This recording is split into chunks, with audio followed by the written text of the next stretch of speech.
In nomine Patris et Filii et Spiritus Sancti, Amen. Veni Sancte Spiritus repletuorum corda fidelium, et tui amoris in eis signum accende, emite Spiritum tuum et creabuntur. Oremus Deus, qui corda fidelium, Sancti Spiritus illustratione docubisti, da nobis in iodem Spiritu recta sapere, et de eus semper consolatione gaudere, per Christum Dominum nostrum. Sede sapientiae, in nomine Patris et Filii et Spiritus Sancti. Amen.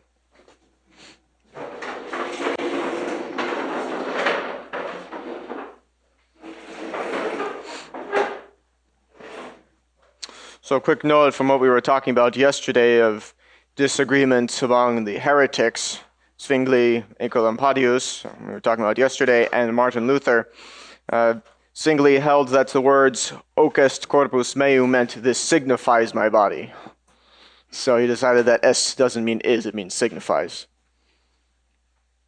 That would make a lot of Latin texts very confusing, if you understood it that way always. Whereas Ecolampadius seems to have conceded, okay, the word means "is," but it's only meant in a figurative sense. So there's not so much distinction between them. But then, of course, Luther was different in as much as he believed in consubstantiation. In other words, the presence of Christ's body being inserted into the bread, in a sense. That's one way to think of it. They're coexisting, as it were, under the accidents of bread. Which, of course, that's heresy too. But that was what he held as opposed to Zwingli and Ecolampadius. And also speaking of changing the meaning of the words, if you ever think about that, so the Novus Ordo, for a long time, the translation of pro multis, in the words of consecration, for a long time, it was translated as for all, which is incorrect. It was recently, I think, under Ratzinger, at a certain point, it was corrected to mean for many. But of course, for many decades up until that, it was at least in English, it was always said for all. So it was pointed out that if you were to replace many pro multis for replace that with pro omnibus, in all cases you would end up with a lot of strange things like all something like. Wide is the way that leadeth to perdition, and all there are who go down that way instead of many. So that, of course, requires the Novus Ordo to expunge still further passages from sacred scripture and from the sacred liturgy and so forth. But that's just what happens when you start changing the meaning of words, especially in the words of consecration, of course. So I wanted to make that final note of the distinction between Zwingli and Ecolampadius. So now we'll return to what we were talking about yesterday, and that is the Confession of Augsburg. I know some people had to leave yesterday. That was the formula of faith, if you want to call it that. Of course, a formula of there are various heresies that was drawn up at the Diet of Augsburg and submitted to the emperor, who, of course, Emperor Charles V, who rejected it. And then, of course, the Catholic theologians who were present there came up with a response to it, which, as we saw, the emperor rejected not because he disagreed with the doctrines expressed therein. It was the Catholic faith, which, of course, he adhered to. But he decided it was too harsh, and so the theologians maybe caving into the emperor on some of those points, but perhaps just as a way of getting him to accept what they were talking about and trying to give a document that he would accept. They reformulated it. Of course, it was all essentially the same, but they reformulated it to be a little less passionate. And as we saw at the end yesterday, that Emperor Charles V hoped that with this clear, impassionate, so very calm explanation of the truths of the faith, that the Protestants who were present there would simply accept the faith. But he's mistaken in that. But in the hopes that they would abandon the cause of their revolution, he addressed the assembly, expressing the desire that all divisions be healed or patched up to a certain degree. Again, because everybody's hoping for this future general council, which is supposed to solve everything. He said, otherwise, we should thenceforth cease to be compelled to act in conscience in accordance with our coronation oath as protector of the Holy Church. So he's saying, don't make me do anything more against you. Let's patch things up here as far as we can. He really wants to do that. But this declaration, as might be expected, aroused all the hatred of the Protestant faction. Philip of Hesse, the Landgrave, the Count of Hesse, to the general consternation, so it made everybody upset, abruptly closed the discussion opened between the princes and bishops and quitted Augsburg.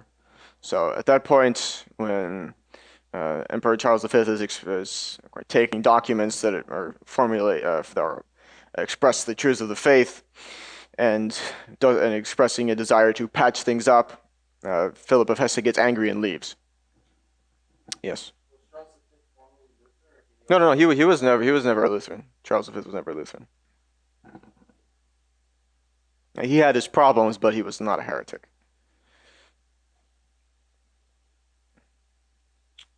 So Charles then decided that a public controversy should be held on these in his presence on these points. So another debate. Eck is again called upon to debate, and Melanchthon, who was the disciple of Luther, who was present, were appointed to defend their respective theses. So remember that Luther was not personally present at Augsburg. His agenda was very much on the line, but he himself was not present, probably for motives of personal safety. So the first question to be discussed was communion under both kinds. In other words, communion under both the species of bread and species of wine. It's actually not contrary to the faith, obviously, even for the faithful to receive communion under both kinds. It's not necessary that they do so in order to have truly received Holy Communion, of course. The body and blood of Christ are truly present under each species, so if someone receives in a small host, as is the current discipline of the Church, receives a small host at communion, has received the body and blood of Christ. There's no question about it. But during different periods of history in the Church, of course, disciplines change, and there are many reasons why you wouldn't want to have everybody, hygienic reasons why you wouldn't want to have everyone drinking out of the same chalice. Illnesses spread more easily that way. Of course, we say illness, everybody thinks of the same thing today, but if there are truly illnesses which are far more deadly and which could spread very easily as a result. It is true. So there are hygienic reasons, but then also practical reasons. It could be very easily happen that the precious blood be spilled if everybody's drinking out of a chalice that's constantly moving around. There's a difficulty there. So questions of reverence to the Blessed Sacrament. And then also more importantly than any of those things, there's a question actually of it's being something of a profession of faith to follow the exact discipline of the Church. Because sometimes, like for example, in the earlier centuries of the Church, the Albigensians held that wine was intrinsically evil. And so therefore the true presence could not possibly be present under wine. Why would God make himself present under the species of something intrinsically evil? So the Albigensians were denying that the real presence was present under the species of wine. So during those centuries, the Church said, no, everybody has to receive both species. So make sure nobody's denying that. But then later on, see heretics in this period start asserting that you have to receive both kinds in order to truly receive communion. So the discipline of the Church, and along with other reasons, is going to state, no, you have to receive under only one kind. But as we'll see, the Church does make concessions on these matters. These are disciplinary matters. The Church could go either way as she sees fit, or she has seen fit for many centuries now to legislate that the faithful receive only under one kind. But that could be changed. And sometimes there are reasons to grant to other people to do those things. So to bring heretics back into the Church, we want them. That's the only thing. As long as the heretics agree in theory that it's not necessary, it's possible that if they're just attached to the practice, that they be permitted to continue it as long as they come back to the Church, to bring them back into the fold. So, for example, some Eastern rites do that. It's a concession that was granted to some of the Eastern Catholics in Eastern territories as a concession, among other concessions, in order to give them as much as they required in order for them to just come back to unity with the Holy See.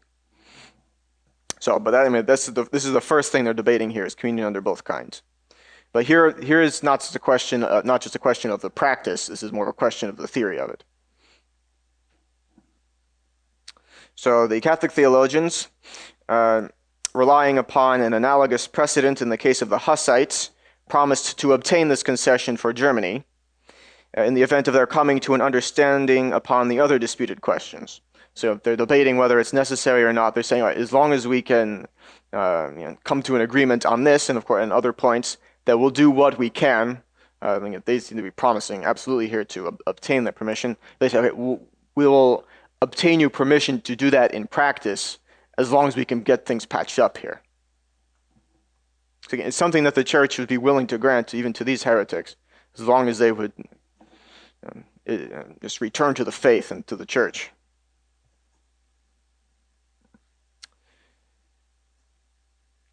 Our author here says that Melanchthon was, he says, the most, not saying absolutely honest and upright, but he's saying the most honest and upright for the reformers, the closest to being reasonable, I suppose. As a result of which, he soon fell into disrepute with his own party for his moderation in carrying on the discussion. So he was too reasonable to maintain favor among the Lutherans.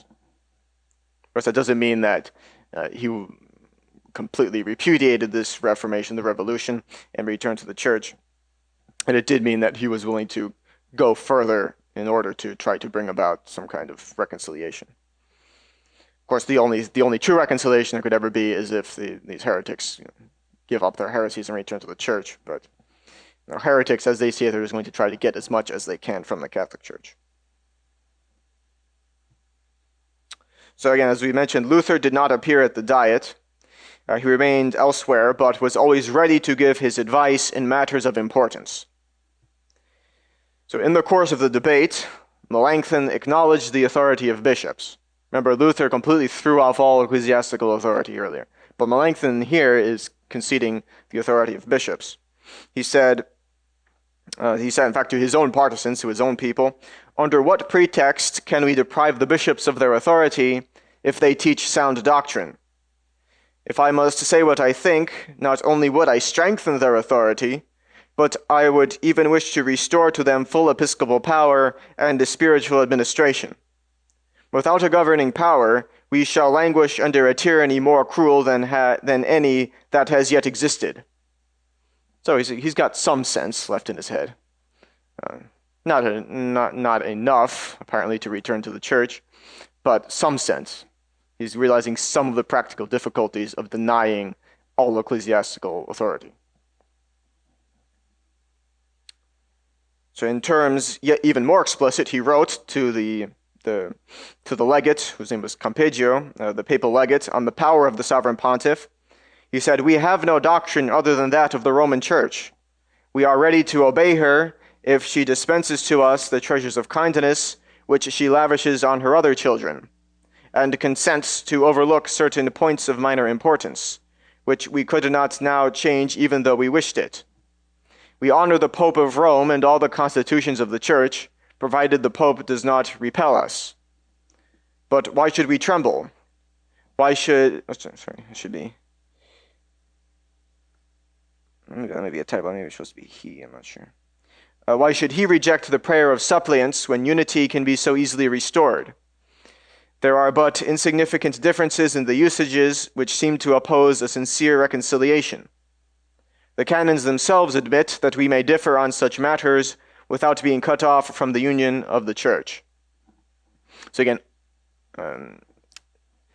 the Church, of course, can make certain, as we were just talking about, make certain disciplinary concessions to bring people back to the Church. Of course, the Church can never, of course, despite what the Novus Ordo has tried to do, can never compromise on any matters of faith. But on matters of discipline, the Church cannot, while never permitting, of course, the Church cannot ever permit to the universal Church any evil disciplines. Thinking, of course, Novus Ordo comes to mind, cannot permit any evil disciplines he can make certain concessions to bring people back into the church. So right here, Melanchthon he's sounding a bit like he would come back to the church if they were granted the right concessions. But not so much Luther. Yes. Oh, okay. Well, remember, of course, the one way you can spell it is like this.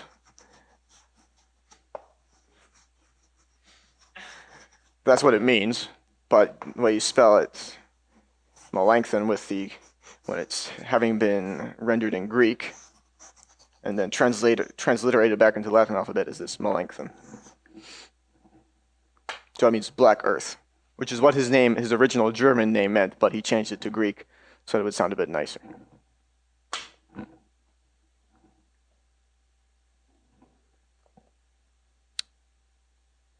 So when Luther heard of this letter, he was enraged. He said, "I will not hear of unity in doctrine," and he wrote this to Melanchthon, "I will not hear of unity in doctrine, since it is an utter impossibility unless the Pope will lay aside all his papal insignia. The affair will be lengthened out by continual quibbling and endless concessions. The wily Catholics have set us a snare which we must carefully avoid." So basically, he's not going to be content until everybody recognizes that he's the only infallible spiritual authority in the world. In essence, he wouldn't say it that way, but that's essentially what he wants. So Melanchthon now saw clearly that the reformer had no intention of entering upon the discussion with any degree of good faith. He said, "All these fault-finders plainly show that they are contending not for the gospel, but for their own personal interests." So Melanchthon's seeing through Luther a bit here. I mean, it wouldn't take much really to see what Luther is all about, but Melanchthon he's tending towards reconciliation to the church, clearly making all these concessions. It seems as though he wants to reconcile, but he's very much under Luther's sway. So had Melanchthon been gifted with a courage equal to his uprightness, at least in some sense, to his whatever degree he is upright and honest, he would have seized this occasion to break with Protestantism. But Luther swayed his timid nature with all the power with which a superior mind knows how to exercise over a weak imagination. So the victim, Melanchthon here, passively submitted to all that was required of him. Instead of following out his projects of reconciliation, so instead of actually pursuing that course with the church, he published an apology for the Augsburg Confession. An apology meaning say I'm sorry, which is what he should have done, but apology meaning a defense. Apologia pro. So he wrote an apology for the Augsburg Confession, a document defending it, not saying I'm sorry for that. And then he wrote this, of course, in opposition to the refutation of the Catholic theologians. So first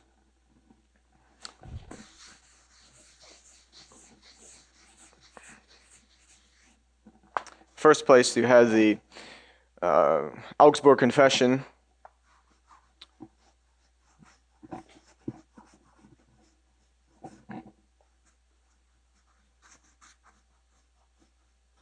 And then the Catholic theologians present wrote a refutation of it.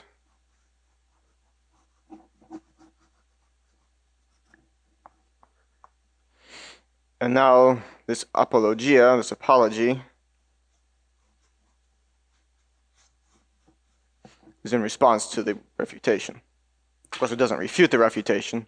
A response is not the same thing or to respond is not the same thing as to refute, even if it's called a refutation. But what he's really doing right now is just making a protestation of loyalty to Luther. The Lutheran nobles presented it to Charles, who rejected it, as well as the confession itself. But among the Protestants themselves, it obtained an authority equal to that of the formula. So you see, we saw earlier how when it availed him, when it made to his interest, that Luther starts quoting tradition.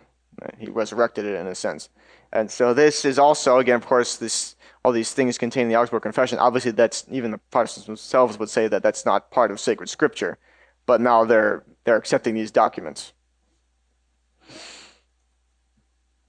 So there were 4 cities which held the doctrines of Zwingli in Germany: Strasbourg, Lindau, Konstanz, and Memmingen, which had published a common confession of faith.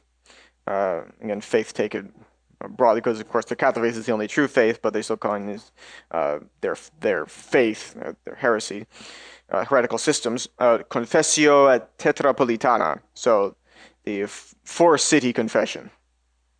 I think that's what that is in. Comes from Greek.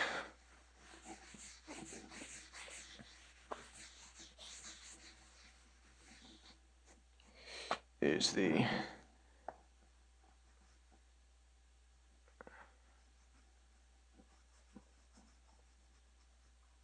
Confessio Tetrapolitana.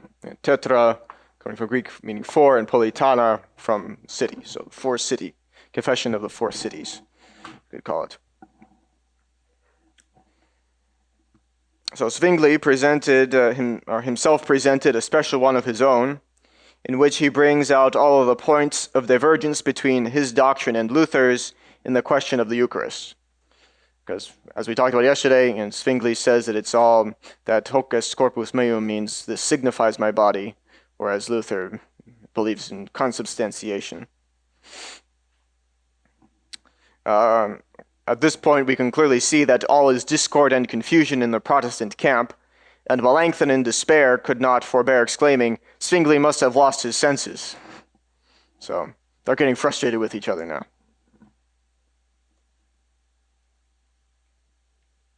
So the emperor is beginning to see that this is somewhat hopeless, that these Protestants are not reasonable people, or any of them that show any signs of being reasonable, like Melanchthon, is so much under Luther's sway that he's not going to do anything. He's not going to return to the faith precisely because of Luther's influence.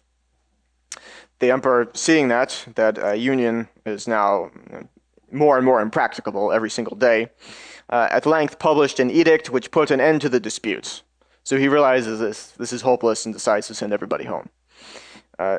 He said that the Protestants have been refuted by sound principles drawn from sacred scripture.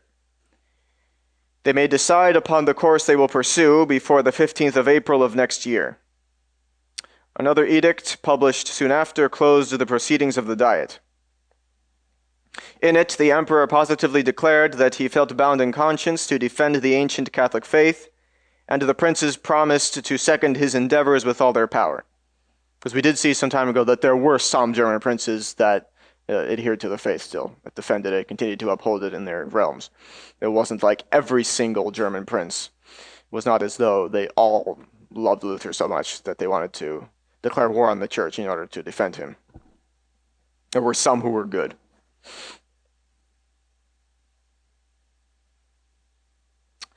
So that's the situation in Germany, looking very ugly. But it's, of course, not the only instance of ugliness during the reign of Clement VII.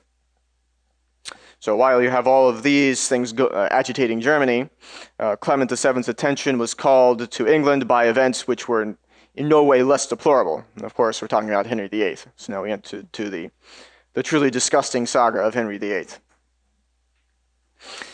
His admittedly elegant apology for the Catholic faith against Luther, one of whose titles is the Ecclesiastes of Wittenberg, had, of course, been rewarded by Pope Leo X with the title Defender of the Faith, a title which the English monarchs continued to bear to this day, although, as we talked about it before, they were thinking, at least at one time, I don't know if they ever actually did it, of changing that to Defender of the Faiths.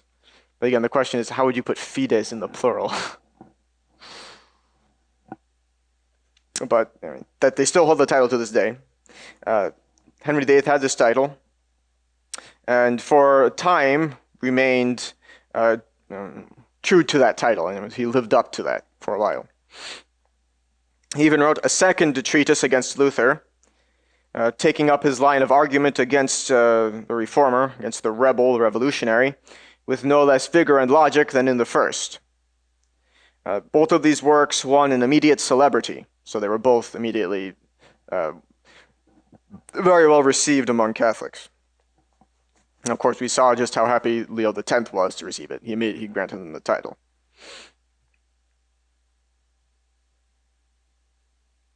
And so really, when you think about it, just based on that success alone, Henry VIII should have had motive to remain with the church. He's been decorated as defender of the faith.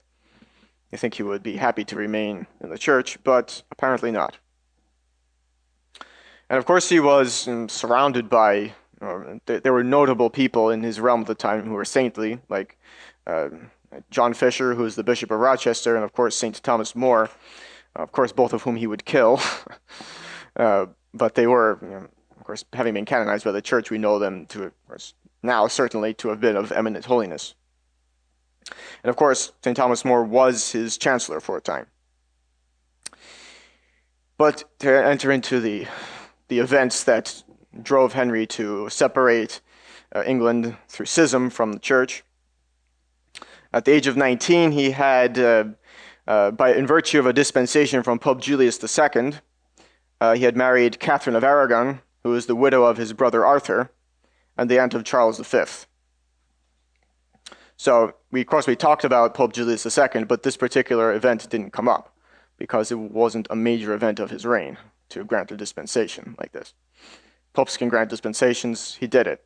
But the reason he did grant a dispensation was because the marriage between his brother Arthur and Catherine of Aragon was never consummated, and so he could grant a dispensation for Henry to marry the widow of his brother. There's a reason why the title sister-in-law is given to the brother to the wife of one's brother, because the idea being that you're not allowed to marry your sister-in-law any more than you can marry your sister. But again, the marriage was never consummated, so the Pope was able to grant the dispensation. And apparently, at first, Henry wasn't sorry that he married her. For 20 years, Henry apparently boasted of his happiness in possessing so amiable and virtuous a consort. So she was, by all accounts, a devout Catholic, Catherine of Aragon. So for a long time, he wasn't upset that he married her. But, of course, everything would be overturned by Henry VIII through his criminal passions, which would bring about the most disastrous consequences for his realm, and for the church in his realm. So, yielding up his heart to the sway of an unholy affection, the king was unable to resist the charms of the infamous Anne Boleyn. Our author says that she was as ambitious as beautiful, though I've heard in other places that she was actually not particularly beautiful, which makes Henry's passion for her seem a bit strange, but in any case, this particular author says she was. It's not a point of tremendous concern anyway. She aimed at royalty and succeeded in her design. So she was not. She did not resist the fact that do anything to oppose the fact that the king wanted her. She wanted to be the queen. And Henry's passion, as our author points out, was too powerful to admit of calculation. So it drove him so much that he didn't take into consideration all of the harm he would be causing by doing this. So he sacrificed not only his lawful wife, a faithful minister, his honor, his conscience, his religion, and his faith. So not only his wife, but also all those other things. So the Cardinal Wolsey tried to oppose the influence of the royal favorite, but he was disgraced and did not have the strength of mind to survive being removed from his positions of favor. And on his deathbed, he uttered the words, "Had I but served God as diligently as I have served the king, he would not have given me over in my gray hairs." So really, he admits to having focused more on currying favor with the king during his long career his career. I'd have to look at his years, how long he was in the service of the king, rather than focusing on his ecclesiastical duties. So Henry VIII applied to Clement VII for, all right, oftentimes you'll read the term divorce. Of course, he wanted it to be, Catholics would call it an annulment, a declaration that the marriage was always null. It's the only sense in which Catholics could admit of divorce, in the sense of either a separation for some legitimate cause of two validly married spouses, or perhaps in some sense an annulment, a declaration that the marriage was always null. But of course, as we know, the Church cannot dissolve a valid consummated marriage.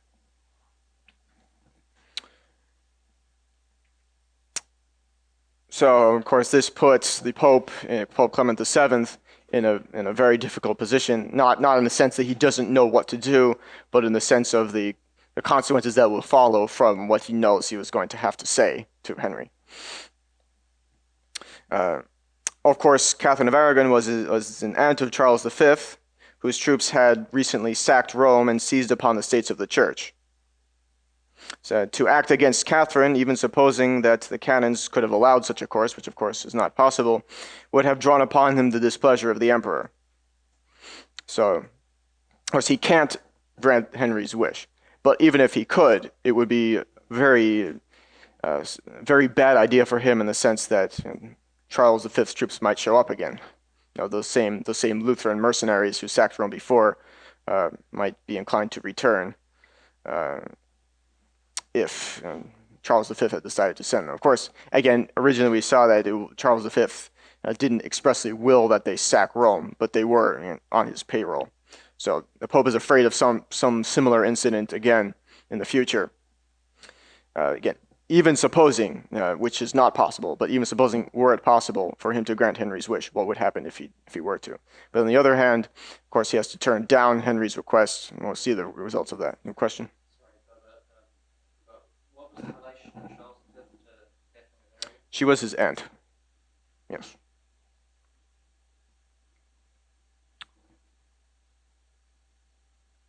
So that's on the one hand. On the other hand, Henry urged his request with an eagerness which gave occasion for the most serious apprehensions. So, of course, the Pope on one hand, cannot grant the annulment here. And even if he could, Charles V might very well take out his displeasure on him. But on the other hand, what's Henry VIII going to do when he gets his answer no? In the heat of his passion, the Pope feared he might plunge into the Lutheran heresy and drag all England with him into the abyss of error. Well, of course, we'll see he definitely took the kingdom of England into schism. He never actually did embrace Lutheranism. For one thing, it would destroy whatever credibility he would have left to have joined Luther, at least in theory, to have adhered to Luther's theories after attacking them.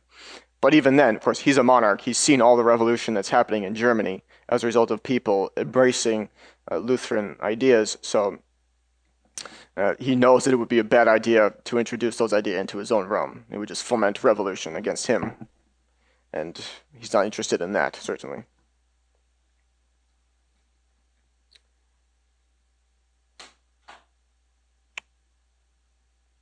So Catherine had appealed to the sovereign pontiff to uphold the validity of her marriage, and Clement took the occasion to call the whole matter before his tribunal. He hoped that the time which must necessarily elapse between the opening of a long and intricate trial and the final sentence would bring some favorable event to his assistance. Because remember, this time it could just happen. Henry VIII might just die. You never know. It was not uncommon for people to die suddenly, even people in high positions, or perhaps especially people in high positions, to die suddenly. So perhaps that, or perhaps Henry would just calm down or become distracted by a war or something. Something would happen that disastrous consequences could be averted. The catastrophe could be avoided in some way. But of course, as in retrospect, we know now those hopes are doomed to disappointment. So Henry immediately dispatches a commission to Rome to try to get an answer. His ambassadors were instructed to seek and to follow the advice of the most distinguished Italian canonists, as they were told. So he secretly requested their opinion on the following points. So again, he's trying to get people to say things in his favor. Of course, he knows what the church's teaching on the indissolubility of marriage is, but he's going to try to get people to favor him anyway, to say things that he can take advantage of. So the first thing he's trying to get an answer to is whether, if a wife were to make a vow of chastity and enter a convent, the Pope could not, of the fullness of his power, authorize the husband to marry again. Short answer is no. Whether, if the husband were to enter into a religious order, that he might induce his wife to do the same, he might not afterward be released from his vow and be at liberty to marry again. Again, no. And whether, for reasons of state, the Pope could not allow a prince to have, like the ancient patriarchs, 2 wives, of whom one only should be publicly acknowledged and enjoy the honors of royalty. Again, the answer is no. It's true that the ancient patriarchs, yes, in some cases had more than multiple wives, but that was not contrary to the natural law in the early centuries of the earth, because the earth is, well, it's still some areas like the United States still underpopulated. In the early, the first few centuries after creation, or even millennia, the earth would of course have been very sparsely populated, and there was need to propagate the human race. So at the time, it was not contrary to the natural law for the ancient patriarchs to have more than one wife.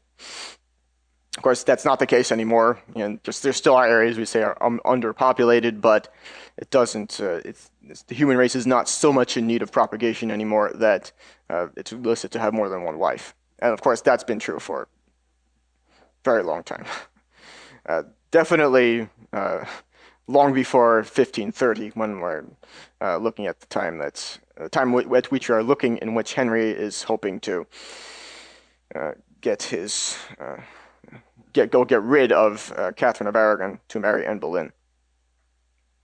So Henry's agents were busy in every part of Europe, buying up, as our author puts it, so it seems to be offering bribes, buying up the opinions of theologians and universities in favor of the divorce. These were laid down before the Pope as the expression of their general opinion. And of course, from here on out, we can use the term divorce because that's what Henry wants. He has a valid marriage. He wants that marriage to be dissolved, and so he can marry somebody else. But the number of these decisions was, of necessity, very limited, and the Pope was not ignorant of the measures used to obtain them. So, of course, Clement VII knows what the answer he has to give already. Of course, well, at least the principles are always clear. But again, as we've seen, he knows already what he wants to give. In many cases, a marriage case can be very complicated, but this one is not so complicated. And as we've seen, Clement VII wants to do is stall for time, and to essentially wants to let this blow over, but that's not going to happen.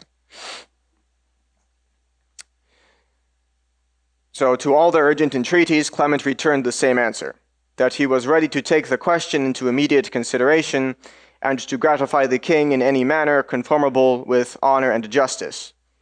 He added, "We ask but one thing in return, which is that under the pretext of the gratitude due to the Holy Church, from the Holy Church to Henry VIII, we may not be asked to violate the unchangeable commandments of God."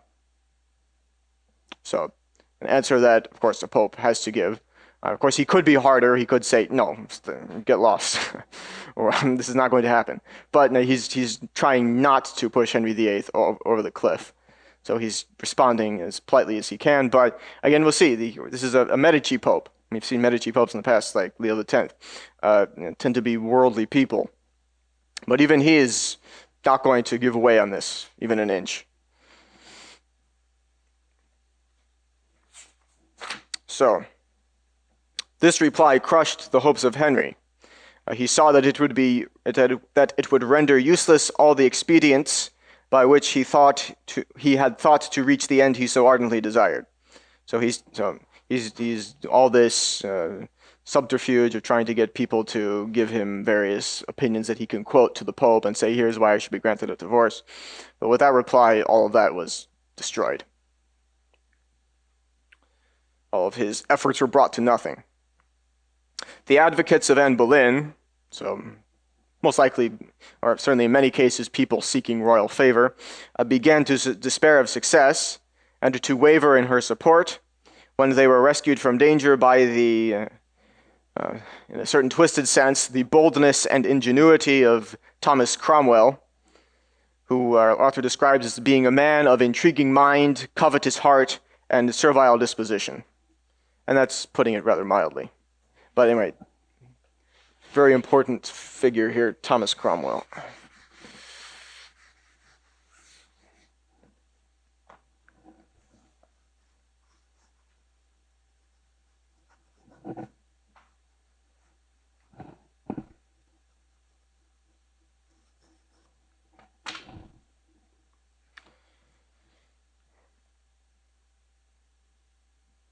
So, of course, Henry has worked himself into his difficult position of of trying to get rid of his valid wife and trying to marry somebody else.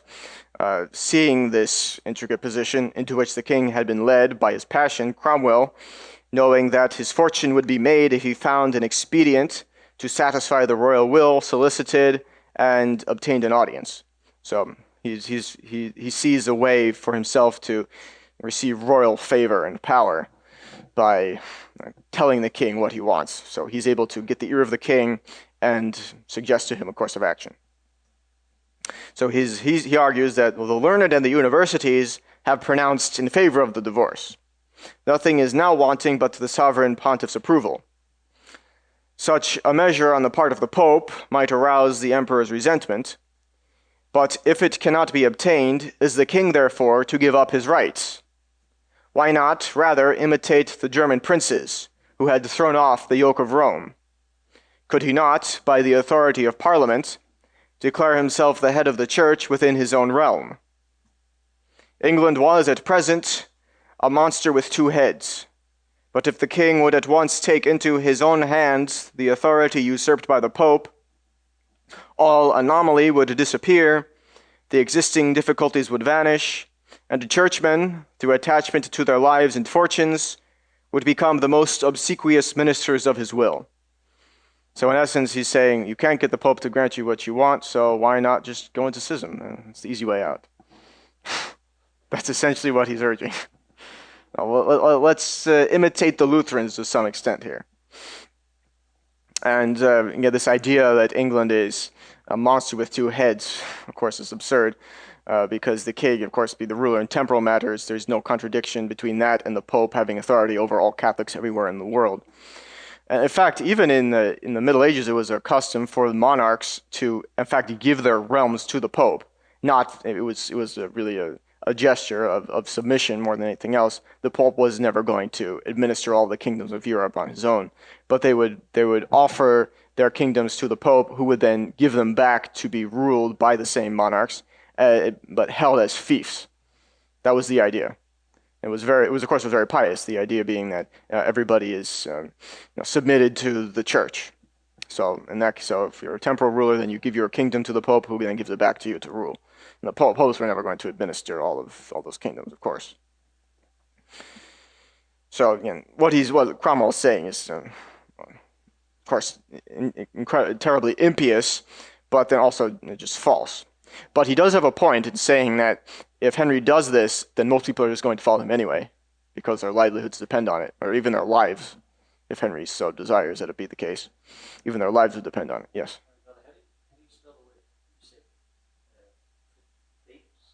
Fiefs, yes.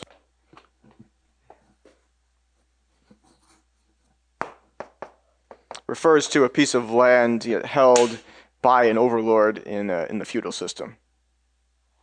And also in the feudal system, all authority and the sway that the overlords held over their subjects was based on oaths of allegiance, and that was the reason why popes could dispense subjects from their obedience to their overlords in those times, because the Pope has the power to dispense with oaths. And this is all based on oaths of allegiance. So the Pope can dispense with oaths, he can dispense with oaths of allegiance, and thereby dispense subjects from their obedience, if there's any reason to. So some emperor is being misbehaving in some very bad way. He could be excommunicated, and all his subjects dispense from their oaths of allegiance to him. So the Pope could, at least that was the theory, the Pope could suddenly dispense a whole kingdom, even, from their obedience to their monarch, as a punishment against that monarch, if he saw fit. Of course, that means that it doesn't mean that if enough, say, of the military power of his nation remained loyal to him, that such a monarch could still exercise a control, but it meant that certainly they were no longer bound, and morally speaking, they were no longer bound to obey those monarchs when that happened. So, Cromwell does have a point there, that most people would be essentially too weak to oppose him if he were to do this. So Henry listened with surprise, but with ill-disguised pleasure, to a discourse which flattered at once his guilty passion, his thirst for wealth, and his greediness of power, the three concupiscences which, by their union, constitute the spirit of the world. So he thanked Cromwell and ordered him to be immediately sworn of his privy council. So Cromwell gets this first interview with the king to lay out the plan to him. Here's how you can get everything you want as long as you just bring the Church of England into schism. And then Henry immediately likes what he hears and makes Cromwell part of his inner circle right away.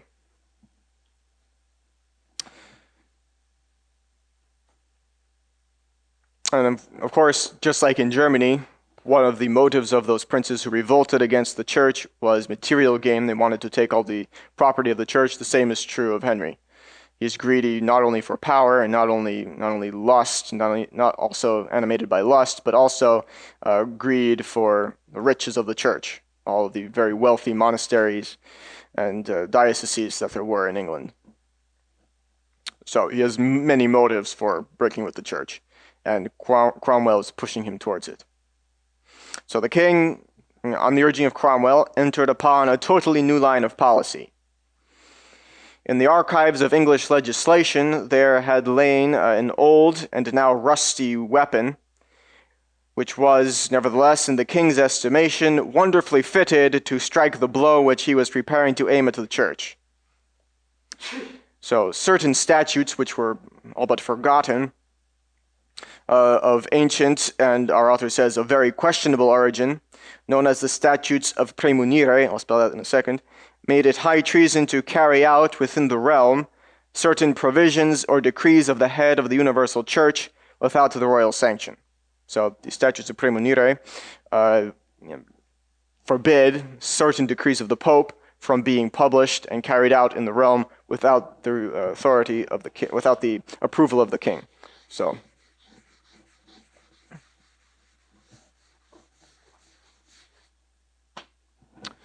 Statutes of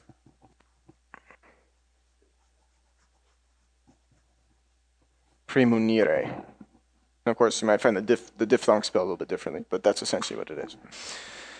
So that's what this is what Henry is going to now use against the church. So all the members of the English hierarchy had received their bulls of nomination and exercised the spiritual jurisdiction in the kingdom without taking any such royal license. So remember, this hasn't been enforced in a long time, effectively. Maybe it's still on the books somewhere, but it's not enforced. I mean, it had effectively fallen into disuse and was, practically speaking, no longer a law. The church was able to operate in England without this particular kind of interference from the royal power. So now, retroactively, the whole English episcopate was will be charged, but again, according to the strict letter of these laws, was guilty of high treason. So not just of any crime, but high treason. So I guess we'll end on that ominous note. We'll see what happens next. Although everybody knows already, but we'll see it in detail tomorrow, as far as we get.